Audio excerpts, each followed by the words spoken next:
Aló, aló, aló. Aló. Ah, sí.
Se ha Sí, vuelto señor, tierra caliente. estamos en tierra caliente.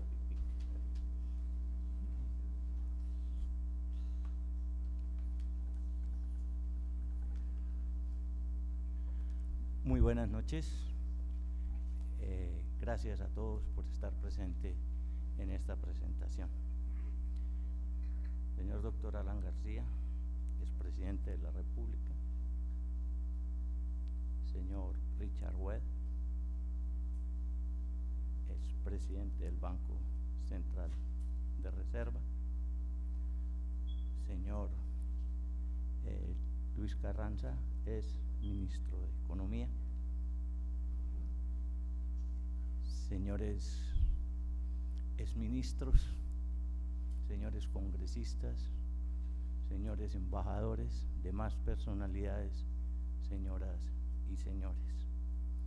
Para la editorial Planeta Perú y para el Grupo Planeta es muy honroso poder presentar esta noche el nuevo libro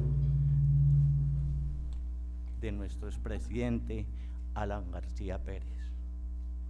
Su publicación representa para la editorial no solo un orgullo, sino una contribución sustancial a nuestro catálogo, que siempre busca realizar aportes destacados a nuestro mundo cultural en las diversas áreas y de esa forma contribuir a fortalecer el desarrollo del país. En esta oportunidad, el doctor García Pérez nos entrega Contra el temor económico, creer en el Perú, un libro cuyo principal objetivo es resaltar los logros que el Perú ha alcanzado en estos últimos años. Es un análisis muy juicioso y ponderado sobre el lugar del país a nivel internacional. Un lugar auspicioso, por cierto, con un impulso que no debe detenerse para estar a la par de los desarrollos y las tecnologías que el mundo actual exige. Es en suma un libro con un mensaje muy positivo que servirá de guía y consulta a gobernantes, expertos, crédulos e incrédulos, profesores y estudiantes de la situación por la que atraviesa el mundo económico hoy en día. Me complace entonces estar como editorial en esta presentación. El libro trascenderá las fronteras del Perú. La editorial Planeta lo publicará, divulgará y presentará en América Latina, Colombia, Ecuador, México, Argentina, Chile y también en España. De esta forma, el mensaje del doctor García podrá compartirse con países amigos, también en busca del desarrollo, y pondrá al Perú como ejemplo de lo que se debe y no hacerse en materia de crecimiento y desarrollo. Las reflexiones plasmadas en este libro por el presidente García dejan de manifiesto que él continúa construyendo país. Dejo la palabra a los presentadores del libro, doctor Luis Carranza, por ustedes muy conocido, es ministro de Economía, y por el señor Richard Webb, 2 veces presidente del Banco de Reserva. No hago más presentaciones de ellos, pues suficiente conocimiento tenemos de lo que significan y representan.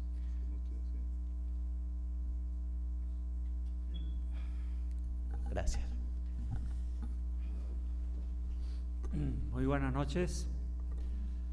Un honor extraordinario para mí haber recibido esta invitación. No soy aprista, pero creo que soy alanista. Y por muchas conversaciones que he tenido la suerte de tener pasado,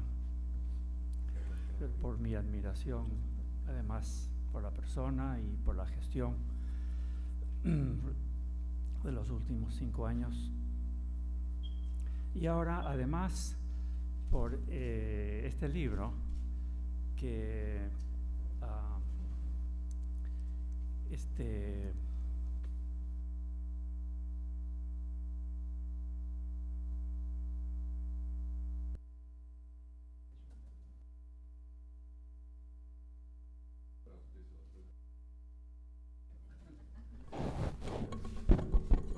Ahí está, sí, gracias.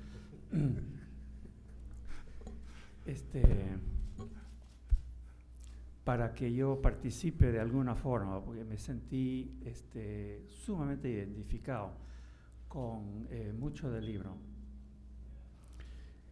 Es un libro escrito por un optimista. El título lo anuncia. Hace 25 años yo publiqué un libro con el título ¿Por qué soy optimista? Y tuve la fortuna de que uno de los presentadores fue el distinguido doctor Sánchez. Y eso fue una colección de notas periodísticas, pero el título recogía, creo, una tónica que aparecía en muchas de esas notas. Entonces, por eso me sentí inmediatamente identificado con la declaración del presidente García, en el título de su libro.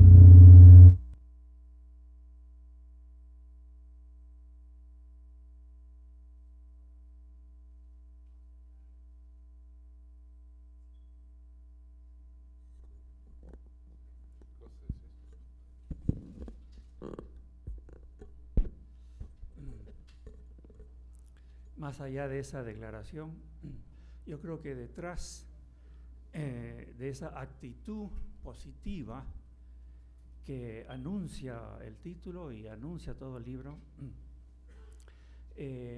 hay visión, perspectiva sobre la vida política en particular, y que el libro recoge mucho de eso. Y eso también para mí fue fácil sentirme identificado, en parte porque yo ya llevo algunos años siguiendo el avance, el camino de este país, casi 50 años de trabajo profesional. Y en esa vida mía, y quizás un poco antes, yo he visto ya, ha sido parte de mi vida, una cantidad extraordinaria de transformaciones que se han dado en el mundo. Y eso es parte del mensaje del libro, esta posibilidad de grandes transformaciones que el autor antepone al pesimismo, a la preocupación y al temor, que tiene tanta presencia ya tenido por mucho tiempo en la vida política y social del país.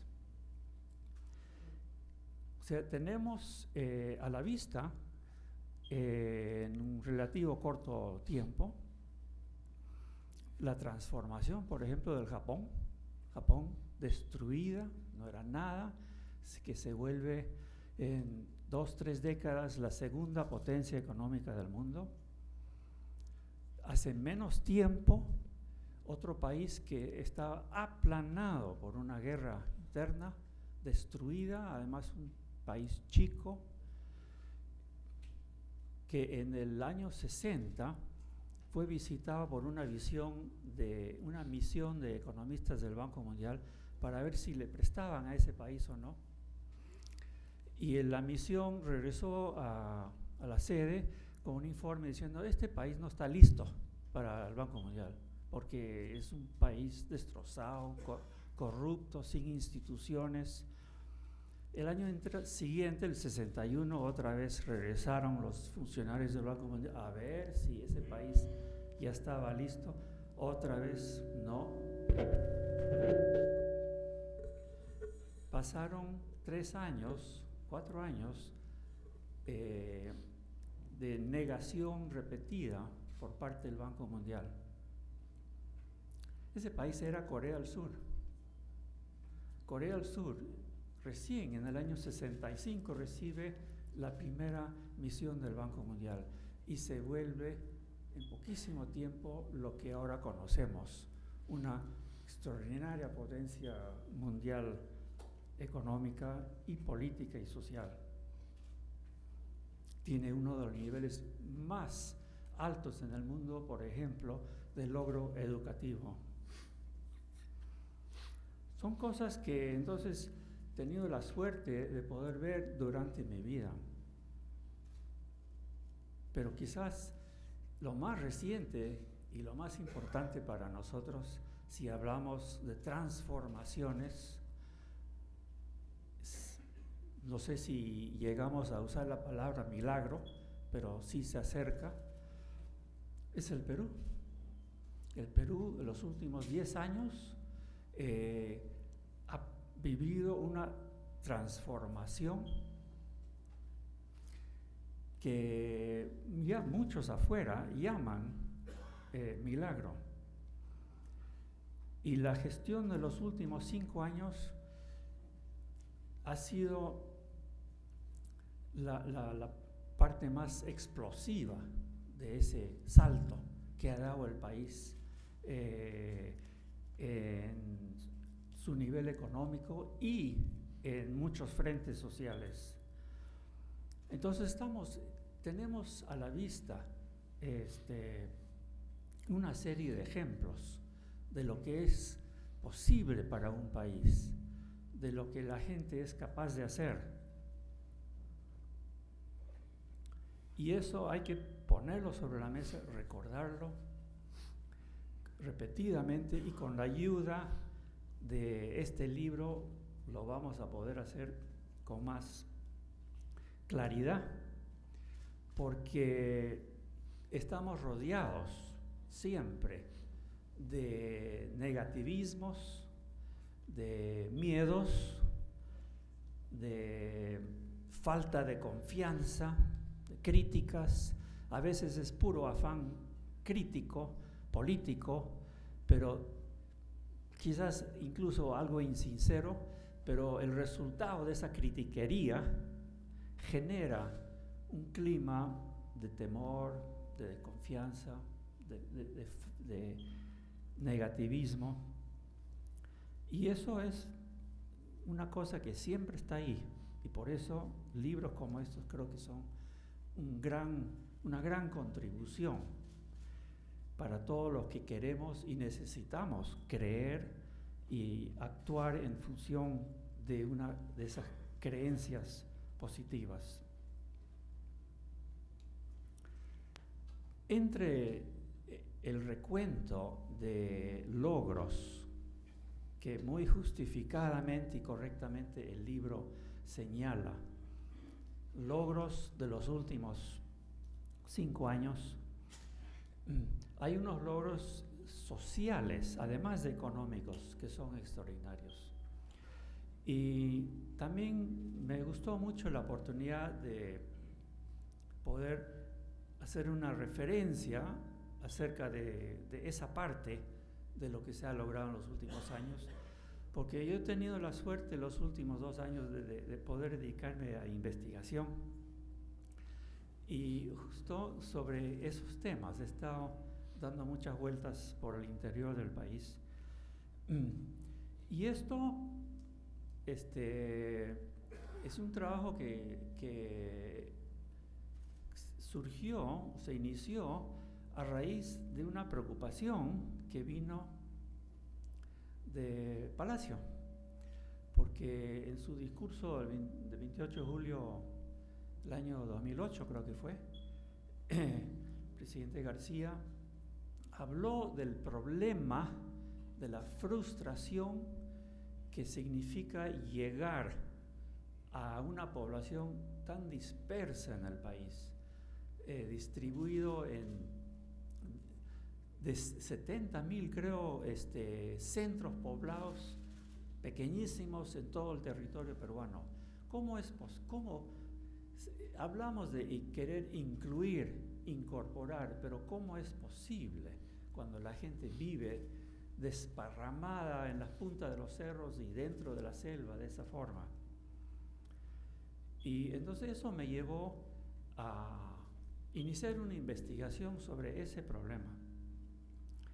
Y la gran sorpresa para mí, porque realmente yo no había estado en contacto con el interior y menos me había imaginado lo que empecé a ver en provincia tras provincia, donde di vueltas, empezando Chumbivilcas, Nacobamba, Huancavelica, Cotabambas en Apurímac y otras, donde iba, veía que en los últimos años se había producido una explosión económica y detrás de eso comunicativa. Se habían multiplicado los caminos.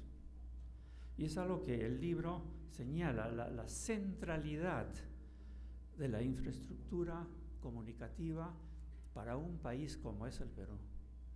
El Perú, si quiere realmente lograr lo que siempre hablamos tan fácil, incluir, sí, hay que incluir, todo el mundo ahora está de acuerdo con incluir, pero cuando uno empieza a ver el cómo llegar, cómo incluir a gente donde hay 28 familias que viven en la punta de un cerro y tienen que caminar 4 horas para llegar a otro centro poblado.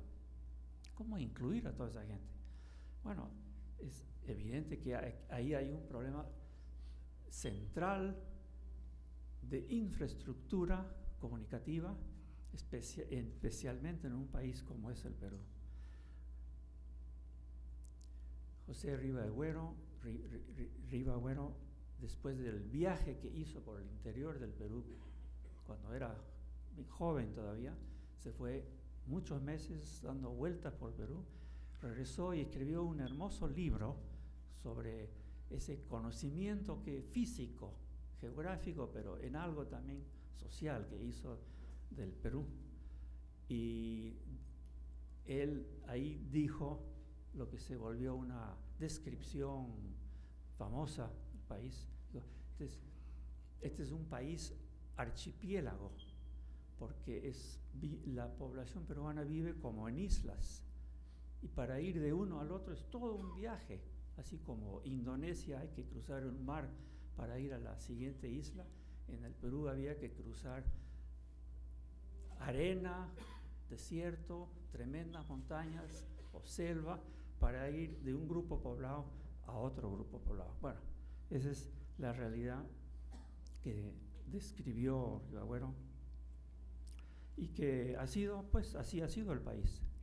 Pero nunca en toda la historia que he estado examinando se han construido tantos kilómetros de camino como en los últimos 10 años, y en especial los últimos 5 años. O sea, ninguna década ha visto una expansión tan grande.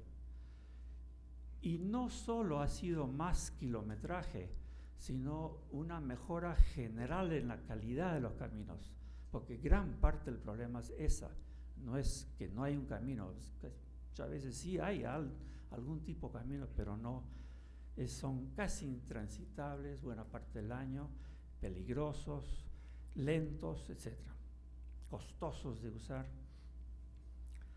Entonces, quisiera relevar, si bien el libro tiene un recuento y todos conocemos, creo, estadística tras estadística macroeconómica, producción, inversiones de todo tipo, reservas en el Banco Central, toda clase de estadísticas y también reducción de pobreza.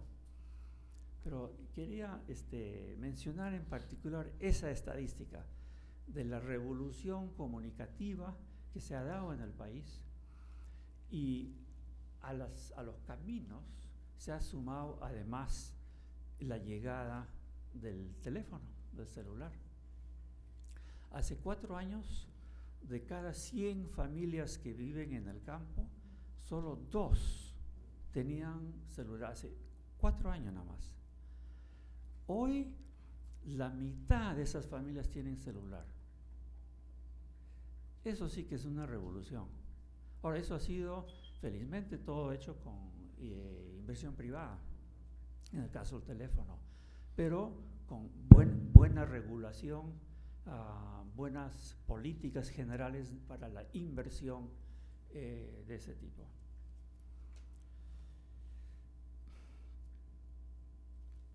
Hace unos 50 años, un grupo de científicos en la universidad, se llama el Instituto Tecnológico de California, hicieron una previsión del futuro tecnológico y estudiaron varios de los grandes problemas, en particular las dos grandes preocupaciones que están siendo repetidas, mencionadas todo el tiempo desde hace décadas.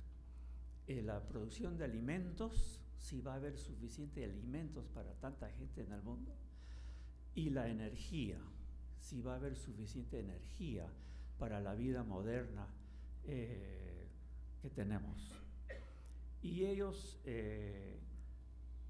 concluyeron diciendo que ellos estaban convencidos de que las nuevas tecnologías, los nuevos descubrimientos, sí nos iban a hacer posible tener los alimentos que necesitamos y la energía.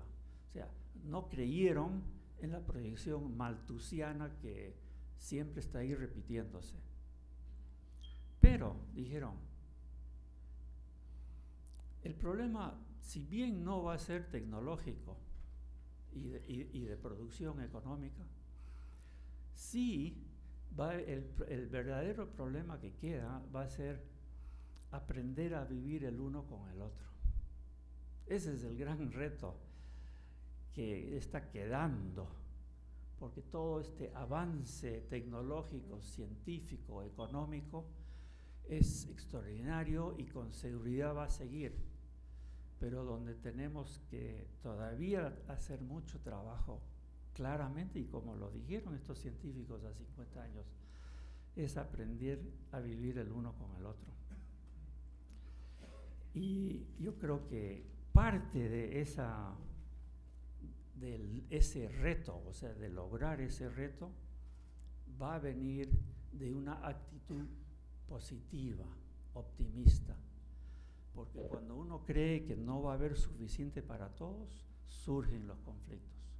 Cuando uno está confiado de que va a haber para satisfacer todas las necesidades básicas de todos, entonces se hace más fácil, más posible, y se abre el camino para ir avanzando en este aprendizaje que evidentemente todavía nos queda por delante, de aprender a vivir el uno con el otro. Muchas gracias.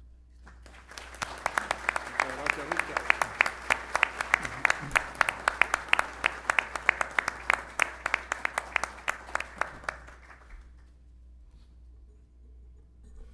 Muy buenas noches.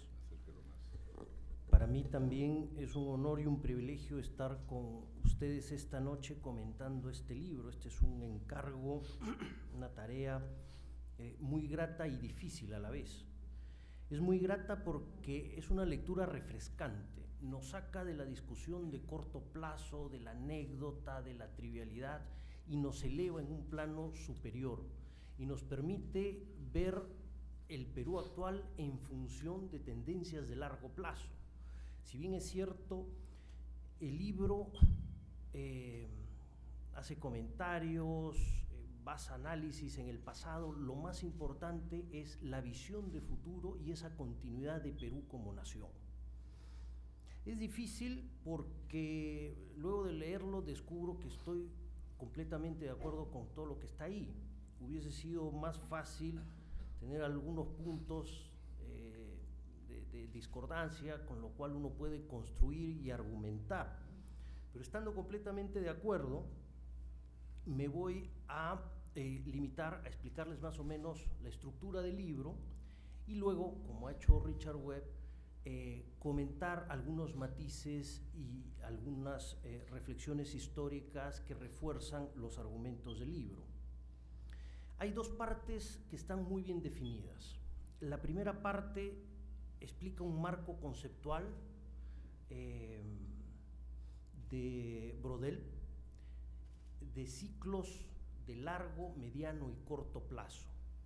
Los economistas siempre tratamos en una serie de tiempo, en una serie de PBI, de tipo de cambio, de discriminar qué cosas son efectos temporales o permanentes, qué cosa es largo plazo, qué cosas son corto plazo. Y lo que encontramos aquí no es un análisis estadístico, es un análisis económico, histórico y político de estas tendencias de largo plazo que son las que están primando.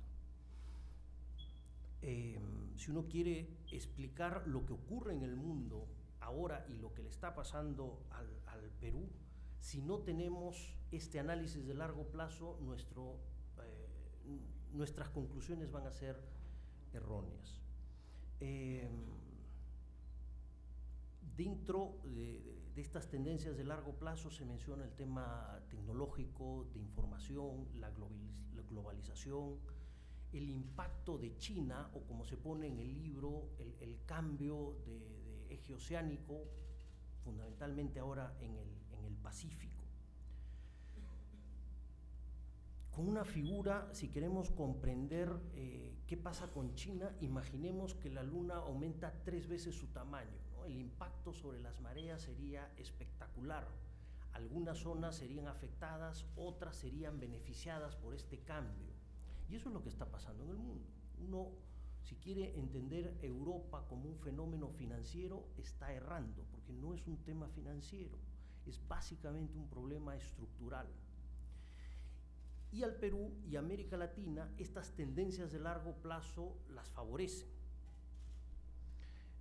Para tener una idea de lo que significa China, ¿no? Salió una noticia en estos días que ya tenemos el 50% de la población china en zonas urbanas. Se calcula que al 2050 vamos a tener 85% de la población en zonas urbanas. Pero no solamente estamos hablando de migración de gente que se incorpora al mercado, sino de aumento significativo en el ingreso promedio de estas personas. En 1985, prácticamente el 100% de los chinos eran pobres. Actualmente tenemos 25% en situación de pobreza, 50% es clase media baja y solo 20% es clase media alta. Para el 2025, los cálculos indican que menos del 10% va a ser pobre, 20% va a ser clase media baja y 60% clase media alta. ¿Qué implica esto? Hoy día en China el consumo per cápita de acero es de 6 kilos al año. En Europa, que tiene 8 veces el PIB per cápita de China, es aproximadamente 17 kilos. O sea, esto nos da una idea de la magnitud del impacto del consumo en commodities de China en el mundo. Y es un soporte sobre demanda. Y sobre este soporte de demanda, que implica estructura de precios relativos que nos favorecen, es que nosotros debemos construir nuestro desarrollo. Y esa es la virtud del libro, que nos pone en perspectiva y sale de la discusión pequeña, ¿no?, de las tendencias de corto plazo que a veces nos nublan la mirada. En esta primera parte hay 3 ideas centrales. La primera no es nueva, lo ha mencionado Richard, y es esta idea que los problemas medioambientales y de alimentación son superables por el cambio tecnológico. La segunda idea es una idea novedosa, concibe al mundo como una economía cerrada y apuesta por un programa keynesiano masivo. Y en modelos keynesianos lo importante es ver si hay recursos ociosos. Y tenemos casi 1.000 millones de personas que viven en África sin acceso a mercados, sin infraestructura. Este es un plan keynesiano, repito, que mira al mundo de una manera, ¿no?, global, como economía cerrada, y apuesta por la infraestructura. Repito, son 1.000 millones de personas, casi 1.000 millones, que entrarían al mercado. El costo financiero de incorporar estas personas con infraestructura productiva y social es bastante menos que lo que se gastan en programas de rescate financiero. La tercera idea es una idea que el presidente García la impulsó personalmente y es la formación de la Alianza del Pacífico, que incluye, además de Chile, Colombia, y México y Perú, a Panamá. Son 5 economías que representan 200 millones de personas, relativamente equivalente a Brasil, con gran diferencia. Economías con vocación de apertura, con vocación de competencia, integradas al mundo, con un PIB per cápita bastante más alto y con una tasa de crecimiento potencial bastante más alta que Brasil. Nosotros los latinoamericanos, si nos comparamos con los asiáticos, hay grandes diferencias, ¿no? Las primeras son relacionadas a la ideología en las decisiones de política económica, bastante más fuerte en América Latina que en Asia. Pero una segunda diferencia sustancial es el proceso de integración en Asia como zona económica, ¿no? Muy similar a lo que ocurrió en Europa y en el espacio económico llamado Estados Unidos, pero que nosotros hemos estado de espaldas fundamentalmente porque la ideología ha pesado más que las relaciones entre personas y empresas en nuestra región. Eso está cambiando, eso puede ser significativo. Las economías de network, las economías de aglomeración que se generan en una región integrada explican parte importante de las ganancias de productividad en Asia y deberían explicar lo mismo para América Latina. Esta es una idea fuerza que apunta hacia una mejora en las condiciones en los países latinoamericanos. La segunda parte reseña la experiencia peruana del 2006 al 2011, aplica este marco conceptual, lo desarrolla, se hablan de los objetivos, las restricciones, se hace un recuento de la situación de los países vecinos, el contexto interno y las metas y logros del periodo 2006-2011. No es que yo haya sido ministro en este periodo, pero déjenme decirles que si uno compara los logros económicos y sociales en este periodo, uno no encuentra en la historia republicana reciente del Perú un periodo con este nivel de logros. Y lo que apuesta el libro, y es lo más importante, es que debería consolidarse esto y en el 2021 el Perú debería ser un país de primer mundo en términos de ingreso y de reducción de pobreza. Si en 10 años se ha reducido la pobreza de 55% en promedio a 30%, se puede llegar a 10% de pobreza en el 2021 y esa es la principal apuesta del libro. En esta segunda parte y a lo largo de la lectura del libro hay 3 cosas, 3 sensaciones, 3 conceptos muy importantes. El primero, Richard lo ha mencionado, es el optimismo, ¿no? Basado en estas tendencias de largo plazo, hay razones suficientes para mirar el futuro con optimismo, pero depende de nosotros mismos. La segunda idea, segundo concepto, segunda sensación que saco del libro es el cambio. Cuando uno lee y pasa las páginas de una a otra, uno nota que las cosas van cambiando, se van moviendo, ¿no? En los 80s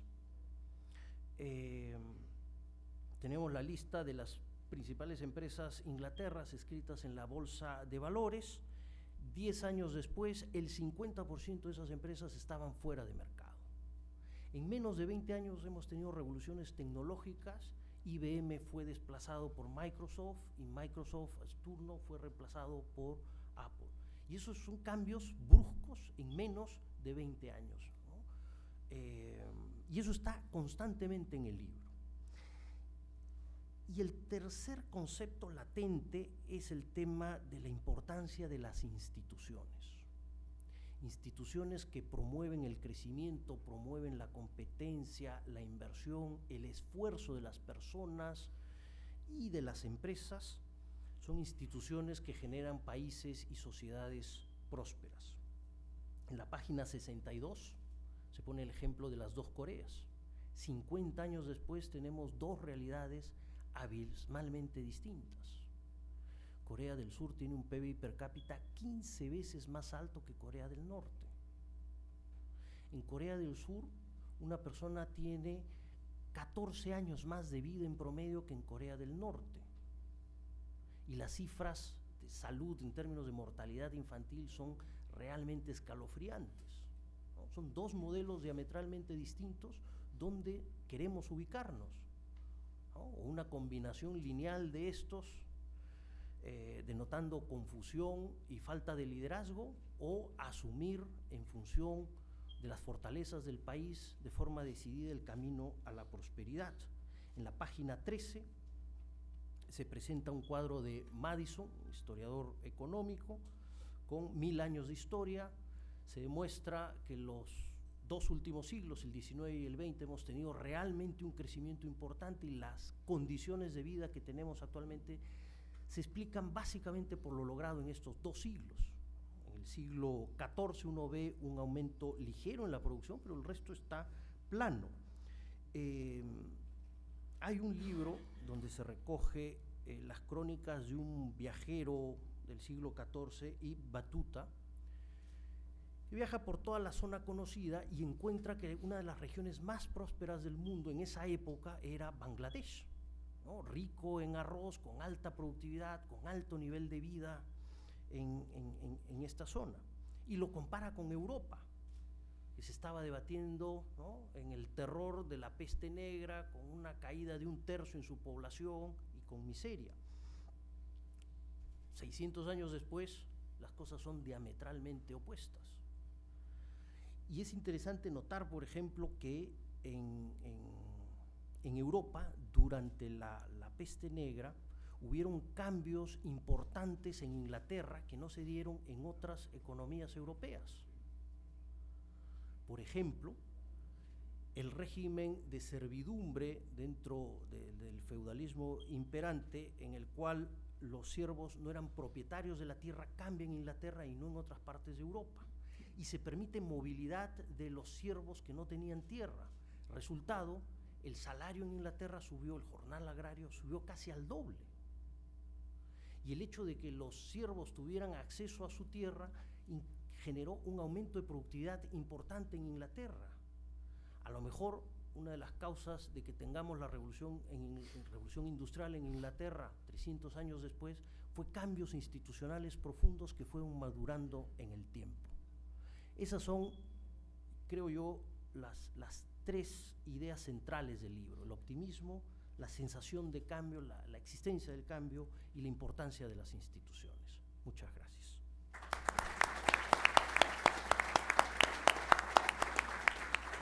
Señor presidente, su turno. Muchas gracias, doctor. Gracias. Señor gerente general de Planeta, distinguidos economistas y amigos que han aceptado presentar este trabajo, dignas personalidades de la cultura, de la academia, señores parlamentarios, señores exministros, señores empresarios, compañeros, amigos periodistas. Quisiera ante todo decir algo. Este no es un libro de exégesis o de autoelogio por lo que hayamos podido lograr en 5 años de gobierno. Si en la segunda parte examino algunos de los logros alcanzados, es para fundamentar lo que quiero explicar en la primera parte del libro. Este es un libro dedicado fundamentalmente a atacar el pesimismo social y económico, que es uno de los grandes obstáculos que impide el avance, no del Perú, sino del sistema humano, y bloquea la evolución favorable y social de nuestra especie. Nunca, porque lo aprendí de Aya de la Torre, nunca he creído en el pesimismo ni lo he sentido. Soy un entusiasta más que un optimista. Creo firmemente que la especie humana tiene inagotables capacidades de invención, de creación, de imaginación, como para vencer todos los retos geográficos, históricos y las carencias que le plantee la geografía y las propias formas de organización que la especie humana se da. Y como soy un entusiasta y un optimista, he encarado así mi vida política. Y al leer en estos meses la prensa internacional y la prensa nacional, y observar que se anuncia reiterativamente, obsesivamente, que viene una crisis económica, que se va a dar un proceso de caos productivo, distributivo, que va a poner en cuestión las instituciones que tenemos, yo creo que alguien tiene que levantar la bandera, más que del optimismo, de la realidad, para demostrar que no hay razón al temor en este momento. Y repito, en las primeras páginas, una hermosa frase de Franklin Delano Roosevelt, el gran presidente que salvó Estados Unidos y el mundo de la Gran Depresión de 1929, que decía al comenzar su gobierno: solo debemos temer al temor mismo. Hoy hay que repetir esa frase. Solo debemos temer al temor. Jamás a lo largo de su historia, jamás, la humanidad ha tenido tal capacidad de descubrimiento científico y tecnológico como la que hoy tiene. Jamás. Jamás la humanidad ha tenido un cerebro colectivo como el que hoy tiene. Yo ponía un ejemplo, el del doctor Pasteur, haciendo él mismo sus pruebas de ensayo y error para encontrar la vacuna, y lo comparo con lo que hoy día tenemos, que es la articulación de cientos o miles de laboratorios a través del Internet, que pueden compartir como un cerebro colectivo de la humanidad sus avances y lograr hechos extraordinarios. Cada día y con cada vez más velocidad nos asombran los científicos con sus descubrimientos. Un día descubren que pueden hacer textiles que se lavan con la luz del sol porque tienen dióxido de titanio. Hoy día, los científicos chinos sumando todos sus laboratorios en acción. Hace poco descubrieron un elemento que es el más ligero del mundo, que tiene una enorme resistencia, pero que solo tiene 1% de materia y 99% de aire, y sin embargo resiste pesos extraordinarios. Me pongo a pensar lo que significará hacer automóviles o trenes de esa materia resistente que solo tiene 1% de mineral.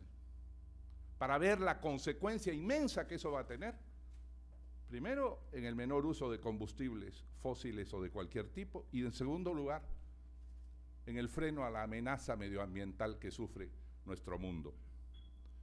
He creído y seguiré creyendo siempre en las fuerzas inagotables del espíritu, de la invención humana. Por eso creía necesario decir, antes que hablar del Perú, que es la segunda parte, hablar, como debe hablar un peruano, de temas universales también, no solamente de nuestros problemas o de los hechos diarios que se dan y de los que nos informan nuestra prensa nacional y provinciana. Hay que hablar en nombre del mundo, porque aquí también pensamos. Y cuando veo que la señora Merkel, o el señor Sarkozy, o el señor Obama, o el señor Schelling, insisten una y otra vez en hablar de la crisis, digo, falta un liderazgo que diga ¿cuál crisis?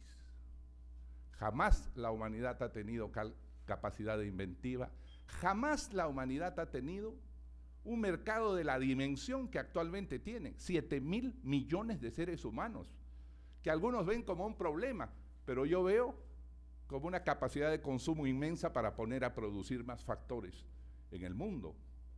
Jamás la humanidad ha tenido tal velocidad de transmisión de informaciones y de creación de mercado.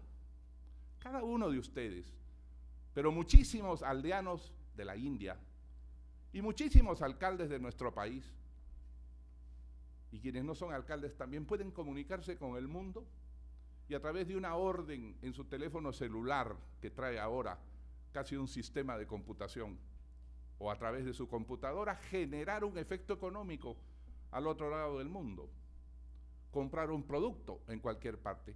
Eso jamás lo tuvo la humanidad.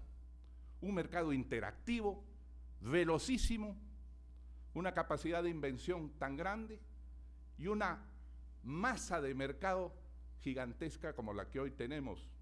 Y finalmente, jamás la humanidad ha tenido en relación a su capacidad productiva tal cantidad de medios de pago, tal cantidad de dinero que a veces está ocioso y generando problemas a sus propietarios y que puede continuar esta carrera inmensa de crecimiento. Por estas razones, yo considero que el anuncio reiterado, machacón de la crisis y el temor son primero parte de nuestra forma de ser, de nuestra naturaleza humana. El temor es íncito, el temor es parte de nosotros mismos, seres mortales, seres temerosos del fin. Tenemos temor. Nos hundimos en las aguas, aunque caminemos los primeros pasos sobre ellas, hombres de poca fe. Y finalmente, tenemos como enseñanza a lo largo de toda nuestra cultura una concepción degenerativa de la historia. Miren, 750 años antes de Cristo, es decir, hace 2760 años, un poeta y filósofo que no fue el primero en decirlo, llamado Hesiodo, escribió un breve texto que se llama Los trabajos y los días. Y allí planteó lo que podríamos denominar una concepción degenerativa de la historia, que se repite en todas las sociedades. Al comienzo era la edad del oro, de los dioses, y el hombre alternaba con ellos. Por sus pecados, eso se transformó en edad de plata, y después en edad de cobre, finalmente en la edad de hierro, donde todo es corrupción, donde todo es peligro. Eso podría yo leerlo en cualquier periódico de hoy día, en The Economist, en Liberación de París, y no quiero mencionar ningún periódico nacional, pero están repitiendo a Hesiodo y su concepción degenerativa de la historia. Somos seres arrojados del paraíso terrenal por nuestras culpas, por consiguiente, o nos resignamos a ser seres breves y corruptos, o ideamos paraísos totales absolutos que ya sabemos a dónde conducen como propuestas. Esa concepción del temor permanente hace que el anuncio de la crisis resulte totalmente lógico. La crisis es mañana. Si ustedes analizan, y me di el trabajo de analizar los últimos 3 años de algunos periódicos serios, New York Times, Financial Times, The Economist, no hay un día en el que no se anuncie para la próxima semana un factor crítico. ¿Por qué dudamos tanto de las capacidades del ser humano? Yo pregunto un tema, se ha mencionado aquí a Angus Maddison, un importante escritor de Cambridge que analizaba por siglos y milenios la humanidad, que veía largos los temas. Y no solamente lo que pasó ayer en el Congreso, ni lo que pasará mañana por lo que declaró este, y qué le dice usted a ese por lo que declaró, etcétera, etcétera. La concepción brevísima y ciertamente poco importante de la historia. Y allí se demuestra algo que yo repito. A ver, hace 110 años en el mundo había 1.500 millones de habitantes, nada más. 1.500 millones de habitantes. Y sin embargo, esos 1.500 millones de habitantes sobre el mismo territorio comían 40% menos de lo que nosotros comemos actualmente en promedio todos los seres humanos. Y obviamente consumían en vehículos, en ropa, en viajes, en libros, en escuelas, en hospitales, ni siquiera la mitad de lo que nosotros consumimos. Eran 1.500 y sin embargo vivían mal en relación a lo que ahora vivimos, que nos quejamos tanto. Pero en esa época,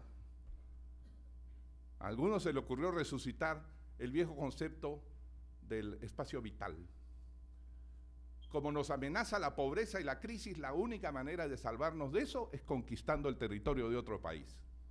Y eso nos llevó al fascismo, nos llevó a la guerra, Y sin embargo, a pesar de 2 guerras horrorosas en el siglo XX, y a pesar de haberse separado la humanidad en 2 campos que no comerciaban entre sí, enorme locura de la bipolaridad, a pesar de todo eso, hoy día 7.000 millones de seres humanos viven mejor que los 1.500 de entonces. ¿Cómo puede alguien dudar de la capacidad del ser humano? Seguramente porque no recuerda estas cosas. Y los que dudan lo hacen porque no estudian. Ese es el terrible problema. La ignorancia permite todas las afirmaciones y definiciones. Y como decía Mao Zedong, para citar a alguien al que algunos respetan, sin estudiar un tema no hay derecho a hablar. Entonces, lo primero es enfrentar el concepto mismo de temor y de crisis. Ese es el objetivo que planteo en este libro. Porque en mi concepto es muy importante lo que hemos logrado en los 2 últimos siglos, pero eso es solamente producto del motor a explosión, de algún crecimiento del comercio mundial y de un aumento del consumo mundial. Pero lo que estamos comenzando a vivir es algo totalmente diferente, y eso es lo que me interesa grabar en la mente de quien me escuche, que no es necesariamente quien me oye. Quien me escuche debe saber que hoy día estamos entrando en una fase tan importante como el descubrimiento del motor a vapor en 1750.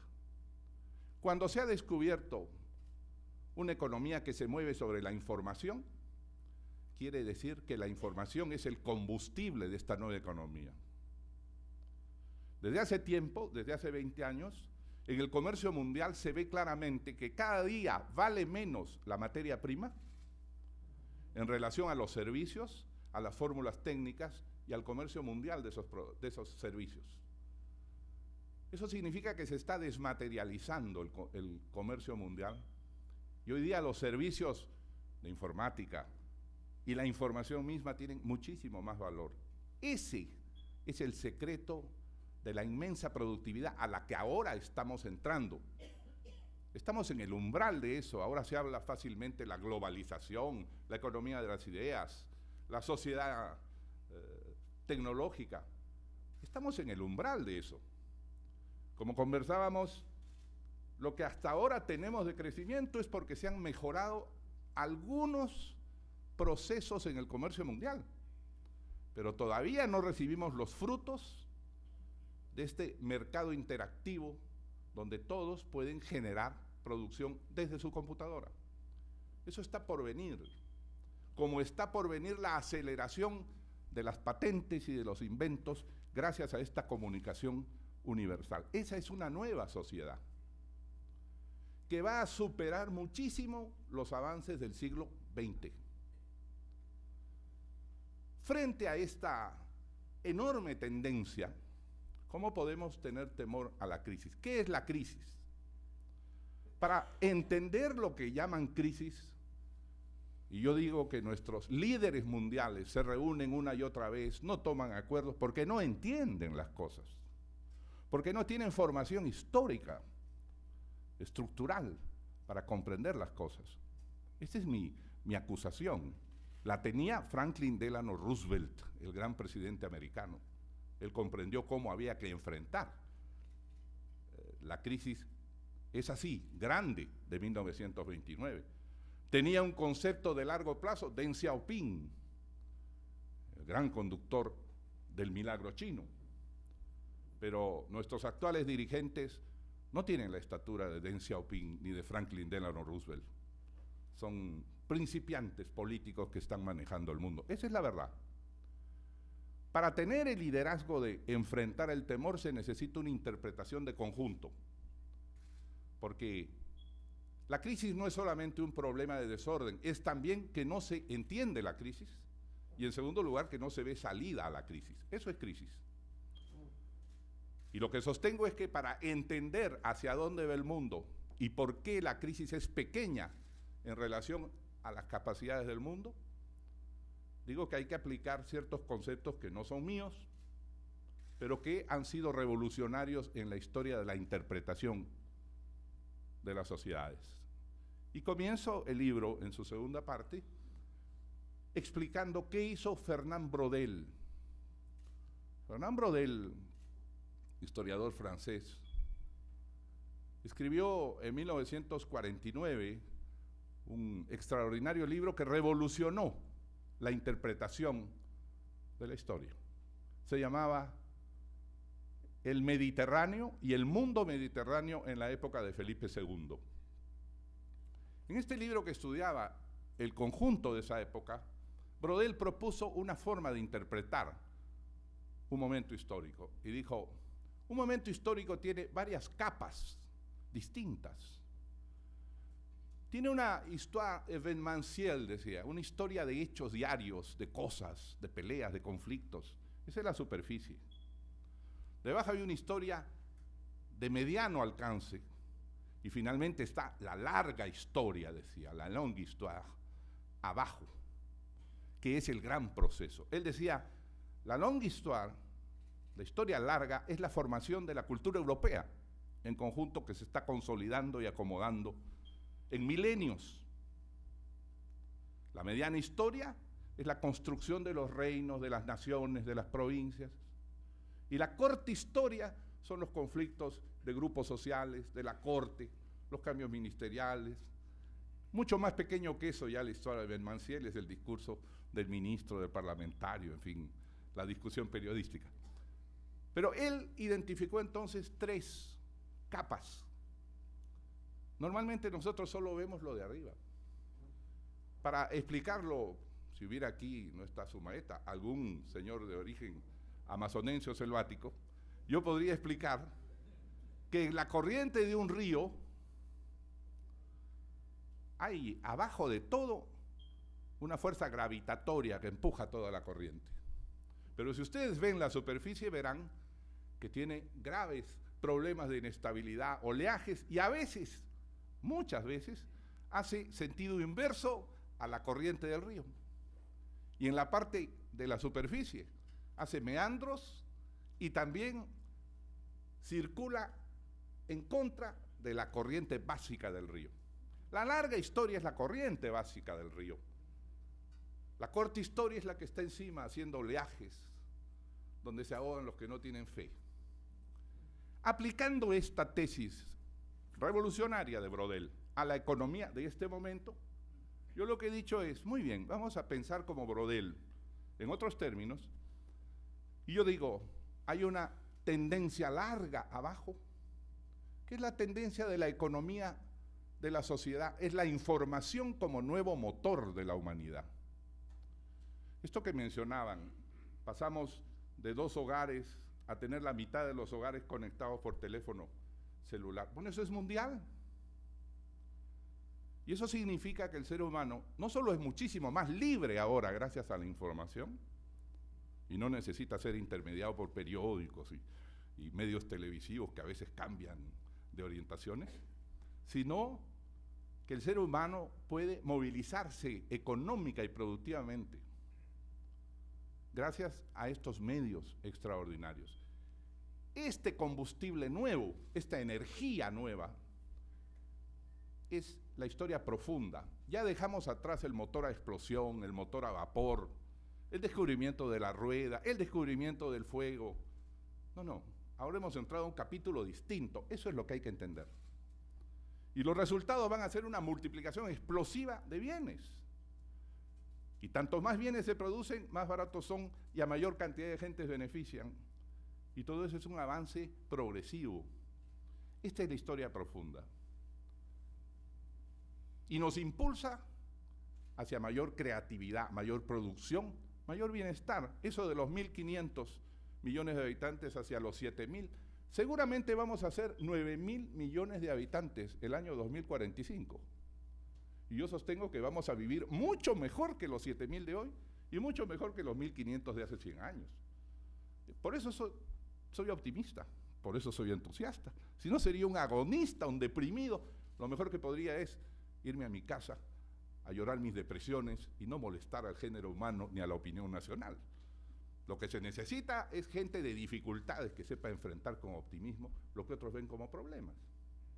Entonces, Esa es la larga historia, la enorme transformación cibernética, internáutica, de la información y la constitución de un cerebro universal. Oiga, el señor rector de San Marcos me mira entre dudoso. Para encontrar el bacilo de Koch pasaron miles de años.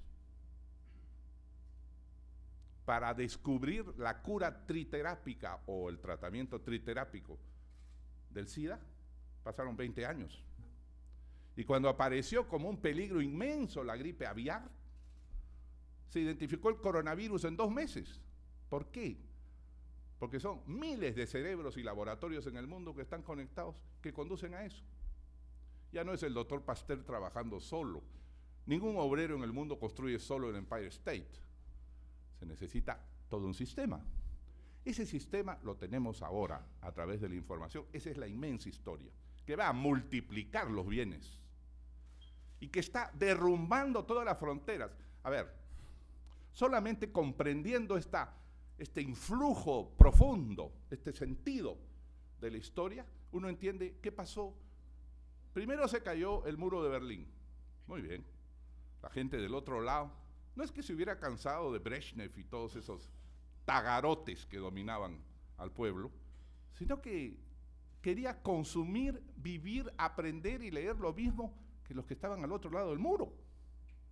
Y un día, como estaban noticiados de eso gracias a las informaciones, empujaron el muro. Lo que ha ocurrido en el mundo árabe es similar. ¿Cómo va a haber una muralla islámica que separe una parte del mundo del consumo, de las ideas laicas que la mayor parte de la humanidad disfruta? Simplemente este impulso de creatividad ha derrumbado esas murallas. Momentáneamente, los más organizados resultaron los islamistas y ganan con 25%, con 30%. Pero la inmensa mayoría lo que quiere es consumir y modernidad. Este influjo poderoso ha puesto de rodillas a Europa. Por una razón. Esta universalización de valores conduce a que yo deba producir con más calidad y a mejor precio. Si los señores europeos deciden pagarle muchísimo más a sus obreros sin que haya producción, eso se cae solo, porque se compara en el internet. ¿Cuánto vale una bicicleta en la India o en China o en Estados Unidos? ¿Cuánto vale una bicicleta italiana? Bueno, compro la bicicleta de otra parte, quiebra la empresa italiana, se endeuda el gobierno para defender esa empresa y después de unos años quiebra el gobierno. Eso es lo que ha pasado. Esta nueva etapa que Haya de la Torre hubiera definido clarísimamente nos impulsa a la competitividad. Le duele a algunos, nos impulsa a la educación de esfuerzo para lograr competir. Y naturalmente, así como derrumba países que parecían sólidos pero estaban endeudados, así también derrumba países proteccionistas que se quedarán con sus fronteras cerradas y terminarán sin inversión, sin producción de calidad y masivamente, y sin poder exportar nada al exterior, salvo su petróleo, que es bastante primitivo como exportación. Fíjense ustedes, esta historia profunda nos impulsa a comparar las cosas y los productos que se producen dentro de cada país. Por ejemplo, un griego produce 12 veces menos que un alemán. ¿Está?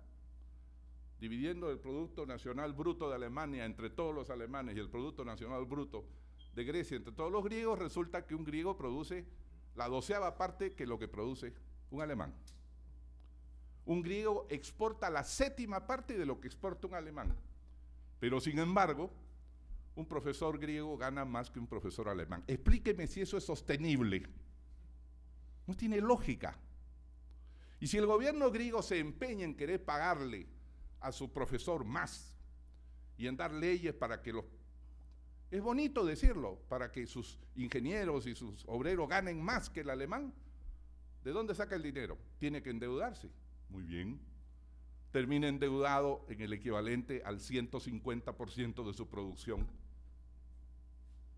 nacional. Es inviable y nadie compra sus productos porque son carísimos. Así es la vida. Duele, molesta, pero esas son las reglas de la realidad. Entonces, esa es la larga historia. Hay una mediana historia que va más arriba de la profundidad, donde observamos que en la humanidad hay ciertas tendencias. Por ejemplo, hay una tendencia al aumento de la vida como expectativa. Bueno, antes vivían 61 años, ahora nos estamos acercando en el mundo a los 78. Y seguramente dentro de 30 años serán 95. Armando es una prueba de su vanguardia adelantada y avanzada. Otra tendencia mediana es que en algunos países se prefiere el consumo a la producción, y todo eso conduce al desfinanciamiento y a tener países que están sustentados en barro. Los países meridionales de Europa, es decir, lamentablemente, Italia, Grecia, Portugal, España. Cuando se produjo la gran reforma religiosa, Felipe II levantó un muro, no físico, inició la contrarreforma. Aquí no entran los luteranos, es decir, aquí no entra la religión del esfuerzo personal, aquí es la religión de San Agustín. Bueno, parece que 5 siglos después estamos cobrando los resultados.